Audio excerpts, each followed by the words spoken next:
اللهم إنك حميد مجيد اللهم بارك على محمد وعلى آل محمد كما صليت على إبراهيم وعلى آل إبراهيم إنك حميد مجيد اللهم أنت السلام ومنك السلام وإليك يرجع السلام حينا ربنا بالسلام وادخلنا الجنة تبارك ربنا وتعالى.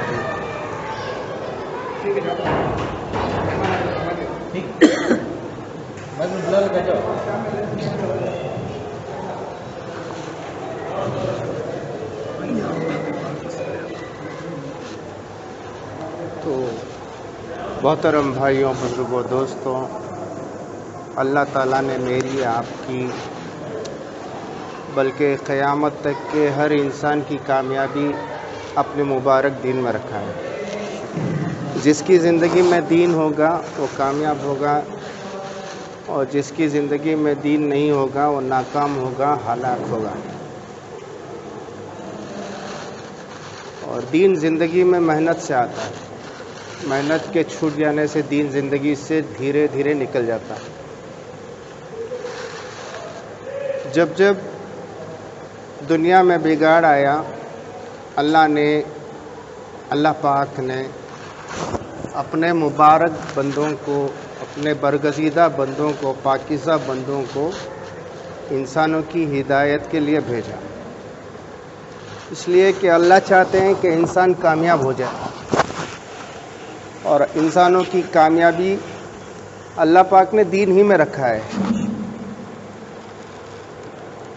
اور جب جب انسانوں میں سے دین نکلتا گیا، بگاڑ پیدا ہوتا گیا، اللہ پاک نے اپنے ان معصوم بندوں کو، جنہیں انبیاء علیہ السلام کہتے ہیں، دنیا میں مبعوث فرمایا اور لوگوں کو ہدایت کی طرف بلائی.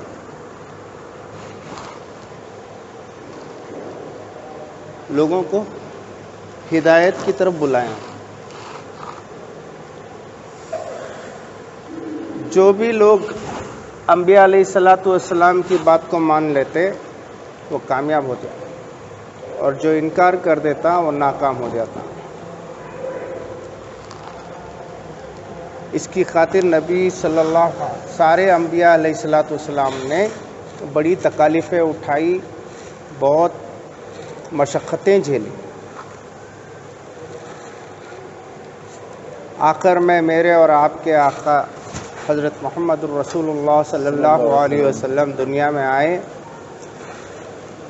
اور آخری نبی بن کر آئے، خاتم الانبیاء بن کے آئے. آپ کے بعد کوئی نبی نہیں.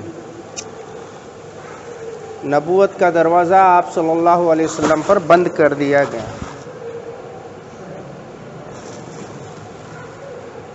اور یہ دعوت کا کام، یہ ہدایت کی محنت آپ کی امت پر اللہ پاک نے آپ کی امت کے کندھوں پر رکھ دیا. اب یہ میری آپ کی ذمہ داری ہے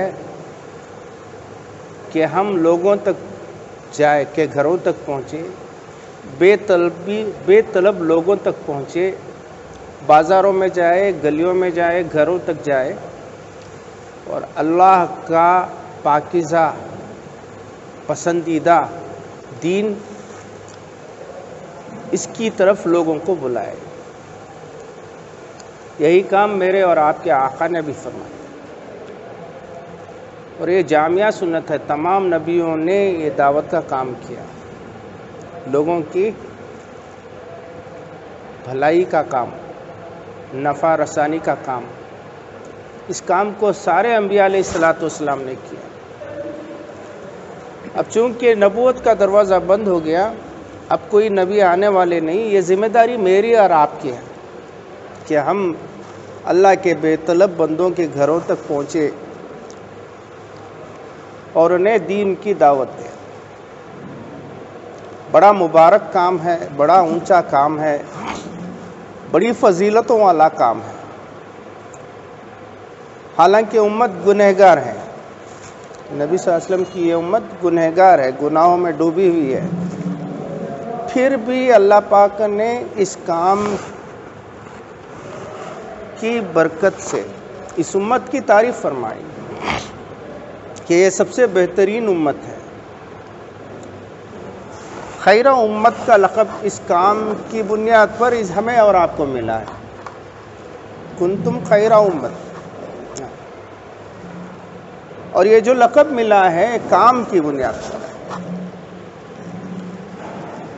اس لیے نہیں کہ ہم دنیا کماتے ہیں، اس لیے نہیں کہ ہمارے پاس خوب مال و دولت ہے، بڑی بڑی بلڈنگیں ہیں، بڑے بڑے باغات ہیں، حکومتیں ہیں. نہیں، یہ تو اللہ کے دشمنوں کے پاس بھی ہے.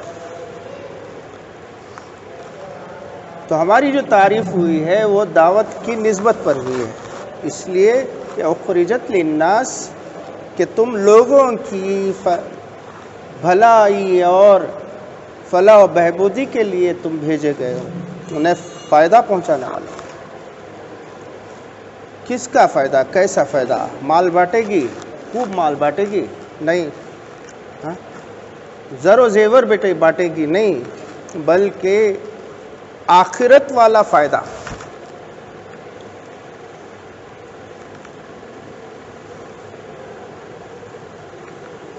تعمرون بالمعروف، معروف کی طرف تم دعوت دو گے، نیکیوں کی طرف بلاؤ گے، بھلائی کا حکم کرو گے، خود اس پر چلو گے.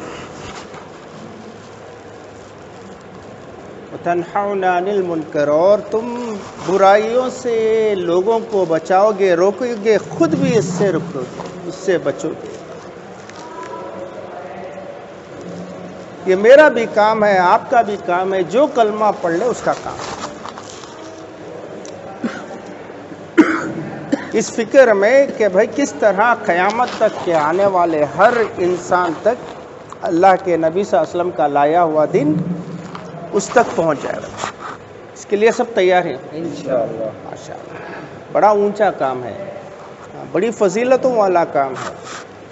ایک بول پر اللہ تعالیٰ 1 سال کی نفل عبادت کا ثواب. ہمارے بڑے فرماتے ہیں کہ بہت اونچا راستہ، 1 قدم چلو گے 700 نیکیاں، 700 قدم چلنے کیا ثواب. ہم نے بعضوں سے سنا ہے کہ 700 قدم چلنے کا ثواب، 700 نیکیاں نہیں بلکہ 700 قدم، اور 1 قدم کا کتنا ثواب یہ اللہ ہی بہتر جانتا.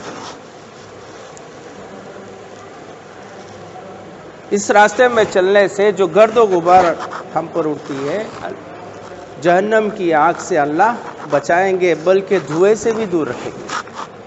جہنم کی آگ تو آگ، دھواں بھی ہے، اسے نہیں چھوئے گا. 1 سبحان اللہ کہیں گے 7 لاکھ سبحان اللہ کا ثواب. بڑا اونچا کام، بڑی فضیلتوں والا کام. سب اس کے لیے تیار ہیں. بتائیں کتنی جماعت؟ 1. رہبر صاحب ہفتے کے امیر؟ ہاں، رہبر آپ وہ طے کرا لو. متکلم یہاں ریڈی میڈ ماشاءاللہ. وہ ساتھی امیر صاحب، جنید بھائی. 4 عمل کا نام گشت ہے بھائی. 3 اعمال مسجد میں ہوں گے. ایک یہاں بیٹھ کر موٹے موٹے انداز سے دعوت کے کام کو سمجھائے، صحابہ کی قربانیاں، نبی صلی اللہ علیہ وسلم کی قربانیوں کو سمجھائے موٹے موٹے انداز سے، اور ذہن بنانے کا کام کرے کہ بھائی جب تقاضا ہو تو، جب جماعتوں کی تشکیل ہو یا تقاضا ہو تو لوگ لبیک کہنے والے بنیں. دوسرا دعا اور ذکر. بھئی کچھ ایک ساتھی دعا و ذکر میں بیٹھے، اپنے لیے کم مانگے اور جو جماعت باہر گئی ہے اس کے لیے خوب مانگے، ساری امت کے لیے مانگے، ہدایت مانگے، مغفرت مانگے پوری امت کے لیے، کہ دعا کی قبولیت کا وقت ہوتا ہے. اور تیسرا